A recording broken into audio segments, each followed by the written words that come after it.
Hello student. So this is our chapter 5 introduction. ठीक है, continuous है। जो मैंने पहले आपको इंट्रोडक्शन पार्ट कराया था उसमें line angles, complementary angles, supplementary angles, okay. So and vertically opposite angles we have also done.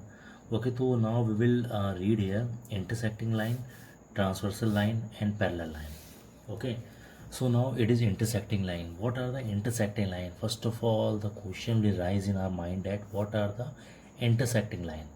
देखिए, जब आप इंटरसेक्टिंग लाइन को समझेंगे उसके बाद ही आप ट्रांसवर्सल लाइन को समझ पाएंगे और उसके बाद parallel line.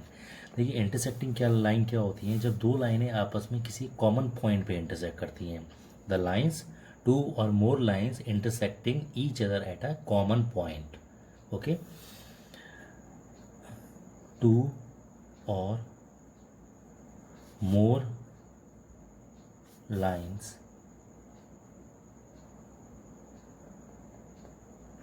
intersecting at common point, at common point। ठीक है, सपोज डैट मैं एक लाइन लेता हूँ, ये मैंने एक लाइन ली, ठीक है। इसके बाद में इस पॉइंट पे, ये जो पॉइंट है, इस पॉइंट का जो नाम है वो मैं रख देता हूँ ए। ओके, अब इस पॉइंट से एक और लाइन पास होती है, ठीक है। अब इस पॉइंट से एक और लाइन पास होती है, तो ये जो तीनों लाइन आपस में है, सपोज ये एल, ये एम और ये एन है, तो ये जो तीनों लाइन आपस में है, that lines, these three lines are called intersecting line. तो ये तीनों लाइन कैसी कहलाएंगी? Intersecting line. अब कहलाते हैं ट्रांसवर्सल लाइन। अब ट्रांसवर्सल लाइन क्या होता है? जब कोई दो लाइन्स है, there are any two lines, okay, they may be intersect each other at any point, ठीक है। Further we will increase it, okay. तो when a line intersect the another two lines, जब एक ऐसी लाइन जो दो lines को अलग अलग पॉइंट पे इंटरसेक्ट करती है, ठीक है, तो this line will be called as a transversal. इसको हम ट्रांसवर्सल बोलेंगे, ठीक है।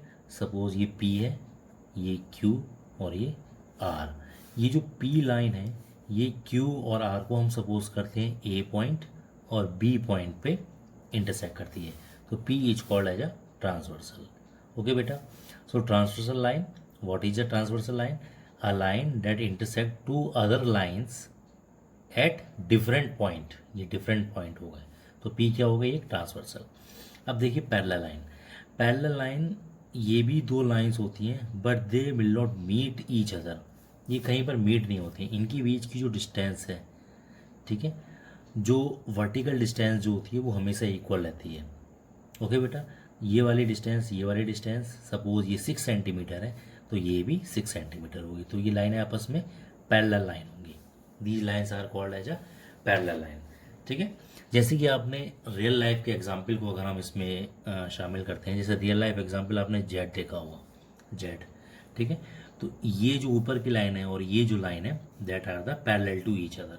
ओके, एक और रियल लाइफ एग्जाम्पल देखते हैं। वो रियल लाइफ एग्जाम्पल जैसे कि आपने कारपेंटर देखा होगा। कारपेंटर जब लाइन को इंटरसेक्ट करता है, तो ये एक ट्रांसवर्सल का एग्जाम्पल हो गया, ट्रांसवर्सल, ठीक है।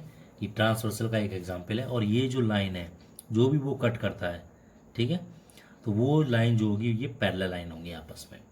ओके, आपने देखा होगा ना, कारपेंटर जब ऐसे आरी से, उसके पास आरी होती है ना, वो दो उसको कट करता है अपने किसी दरवाजे को बनाने के लिए, तख्ते वगैरह को बनाने के लिए उसका यूज करता है, ठीक है। तो ये पैरेलल लाइन के एग्जाम्पल हैं, they are the real life examples. Okay, ये जेड आपने देखा होगा। अब देखिए यहाँ पे रियल पैरेलल लाइन को पहचानने की कुछ टेक्निक्स होती हैं, ठीक है, कि वो पैरेलल लाइन कैसे हो सकती हैं। तो उसको पहचानने की जो टेक्निक है, सपोज इस तरह से ये दो पैरेलल लाइन है और एक लाइन इसको ये कट कर रही है, ठीक है, तो ये ट्रांसवर्सल हो गई, ये दो अदर लाइन्स हो गई। अब इनमें कुछ एंगल्स बनते हैं। यहाँ पे देख रहे हैं कि ये जो लाइन है ट्रांसवर्सल, ये इस लाइन के साथ चार एंगल बना रही है, 4 एंगल्स। अब वो एंगल कौन कौन से हैं? 1 2 3 4। अब ये वाली जो लाइन है वो इस लाइन के साथ भी चार एंगल बना रही है। हम इसको सपोज करते हैं 5 6 7 8, ठीक है। तो यहाँ पे पैरेलल लाइन को हम कैसे पहचानेंगे कि they are the parallel lines. Okay, so यहाँ पे ये जो 3 और 5 आप देख रहे हैं, 3 और 5, 4 और 6, ठीक है। पहले तो हम फर्स्ट ऑफ ऑल ये दो लाइनें हमारे पास हैं 1 एंड 2, इसके अंदर अगर हम देखें तो हमारे पास 4 एंगल है 3 4 6 5। ये इंटीरियर एंगल होते हैं, इंटीरियर एंगल्स, मतलब एंगल 3, एंगल 5, एंगल 4, एंगल 6, ये इंटीरियर एंगल बोलेंगे, interior angles. Okay, they are called as a interior angle. अब अगर हम बाहर के एंगल को देखें, जैसे 1 2 7 8, 1 2 7 8, इन्हें हम एक्सटीरियर एंगल, कहते हैं। ठीक है, तो ये जो दो एंगल होते हैं इन्हें इंटीरियर के अलावा भी अब देखिए क्या कहेंगे, इनका नाम भी होता है, जैसे 3 और 5 है। ठीक है, तो 3 और 5 जो होते हैं और 4 और 6, इनका एक ही नाम है। 3 और 5 और 4 और 6, इनका एक ही नाम है, इसे हम बोलते हैं को इंटीरियर एंगल, इन्हें हम को इंटीरियर एंगल बोलते हैं। ठीक है, ये दोनों भी, ये भी को इंटीरियर एंगल्स होते हैं। ठीक है, इन को इंटीरियर एंगल का जो सम होता है, एंगल 3 प्लस एंगल 5, वो होता है 180 डिग्री। तो इस तरह से हम ये पहचान सकते हैं कि अगर 3 और 5 का सम 180 डिग्री आ गया किसी भी तरह से, तो वो कैसा एंगल होगा, को इंटीरियर एंगल। मीन्स ये दोनों लाइनें आपस में कैसी हो गई, पैरेलल हो गई। ठीक है, जैसे कि फॉर एग्जांपल हम यहाँ पे देखते हैं, सपोज ये हमें दो लाइनें दे रखी हैं। ठीक है, ये 45 है और ये 135 है। अगर मैं इन दोनों को प्लस कर दूंगा तो 180 आ जाएगा, यानी ये दोनों लाइनें आपस में पैरेलल हैं। इस तरह के क्वेश्चन पूछे जाते हैं। ठीक है, अब देखिएगा, अब और देखिए, और एग्जाम्पल हम देखते हैं। ठीक है, जैसे कि सपोज, ठीक है, अभी हमने पीछे जो बनाया था ये इस तरह से बनाया था, 1 2 3 4 5 6 7 8। ठीक है, तो ये हमने एंगल्स बना दिए, इसको तो हमने डिफाइन कर दिया कि ये इंटीरियर भी हैं और ये साथ में को इंटीरियर भी होंगे।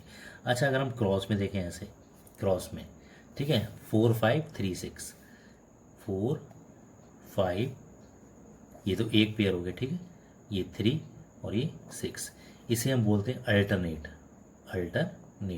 अल्टरनेट जैसे आप बैठे हैं, उसके बाद आपके पास एक कोई बच्चा बैठा है, उसको छोड़ने के बाद जो थर्ड बच्चा है, ठीक है, वो कहलाएगा अल्टरनेट, यानी एक के बाद एक। अल्टरनेट इंटीरियर, सब में इंटीरियर लगेगा, अल्टरनेट इंटीरियर एंगल्स हो गए। ये हमेशा बराबर होते हैं आपस में। ठीक है, जैसे कि मैंने आपको ये जेड है, ये जेड एग्जाम्पल बताया, तो ये वाला एंगल और ये वाला एंगल अल्टरनेट इंटीरियर एंगल बोलेंगे इसे। ठीक है, ये अल्टरनेट इंटीरियर एंगल्स हो गए। ओके, उसके बाद ऐसे ही यहाँ पे हम इंटीरियर लिख रहे हैं, ऐसे ही एक्सटीरियर भी एंगल हो सकते हैं। एक्सटीरियर कैसे, 1 और 8 इक्वल होंगे, 2 और 7 भी इक्वल होंगे, इन्हें हम बोलेंगे अल्टरनेट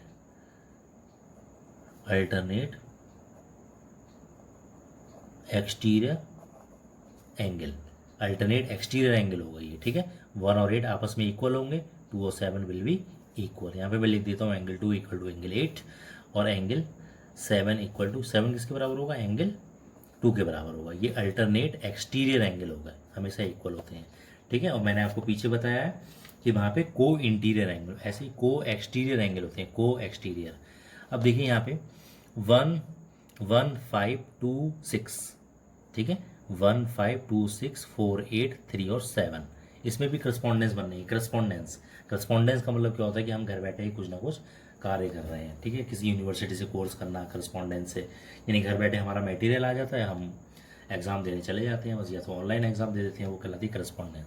ठीक है, अब 2 यहाँ पे किसके साथ करस्पॉन्ड हो रहा है, 6 1 5 के साथ, तो एंगल 2, ये भी करस्पॉन्डेंस जो इक्वल होते हैं, करस्पॉन्डिंग एंगल वो आपस में इक्वल होते हैं। जो एंगल 2 है वो एंगल 6 के बराबर आ जाएगा, एंगल 1 जो है वो एंगल 5 के बराबर आ जाएगा, एंगल 4 जो है वो एंगल 8 के बराबर आ जाएगा, एंगल 3 जो है वो एंगल 7 के बराबर आ जाएगा। ये एंगल का सिंबल होता है जो मैंने यहाँ पे लगाया है। ठीक है, ये लिखना जरूरी है, एंगल का सिंबल लिखना जरूरी है। सो ये हो गया करस्पॉन्डिंग एंगल, इन्हें हम करस्पॉन्डिंग एंगल बोलते हैं। ठीक है, अब इन पे बेस्ड हम एक क्वेश्चन देख लेते हैं बहुत जल्दी से। ठीक है, पैरेलल बेस्ड पे हम एक क्वेश्चन देख लेते हैं। जैसे हमें सिर्फ एक ही एंगल दिया होगा, we have given only 1 angle and we have to find out all the 4 angle. ठीक है, सपोज करते हैं ये दिया हुआ है 105। ठीक है, आपने देखा होगा कि जब दो लाइनें आपस में इंटरसेक्ट करती हैं तो उनमें वर्टिकली अपोजिट एंगल आपस में इक्वल होते हैं, यानी ये 1 है तो ये भी 1 होगा, ऐसे ही 105 है तो ये 105 होगा, ये 105 है तो ये भी 105 होगा अल्टरनेट एंगल से, अल्टरनेट इंटीरियर एंगल। ये 105 है तो ये भी 105 होगा। अब देखिए 4 एंगल तो ऐसे आ गए, अब हमें 4 और निकालने हैं। तो ये देखिए ये एक स्ट्रेट लाइन है, स्ट्रेट लाइन है तो ये एंगल प्लस ये एंगल 180 डिग्री होता है, तो ऐसे ही 105 ये है, इसको अगर यहाँ प्लस करके देखेंगे कितना होगा ताकि 180 हो जाए, तो ये आ जाएगा 75। ये हम फाइंड आउट करेंगे लेकिन लीनियर पेयर से, इसको इस तरह से लिखिए 105 प्लस एक्स इक्वल टू 180, और ब्रैकेट में हमें रीजन भी देना जरूरी है, लीनियर पेयर, ठीक है, लीनियर पेयर। इस तरह से हम इसको फाइंड आउट करेंगे। तो 75, ये भी 75 होगा, ये 75 है तो ये भी 75। रीजन हमें लिखना सभी में जरूरी है, अगर ये क्वेश्चन आएगा एग्जाम में you have to write down the reason why they are equal to each other. जैसे 75 75 वर्टिकली अपोजिट एंगल, 75 75 ये क्यों होंगे, ये अल्टरनेट से होंगे, अल्टरनेट इंटीरियर एंगल। ओके, ये 75 है तो ये भी 75 हो गया, ठीक है। इसे हम लिखेंगे vertically, vertically opposite angle, vertically opposite angle, ठीक है। तो इस तरह के क्वेश्चंस हम कर सकते हैं। ओके बेटा।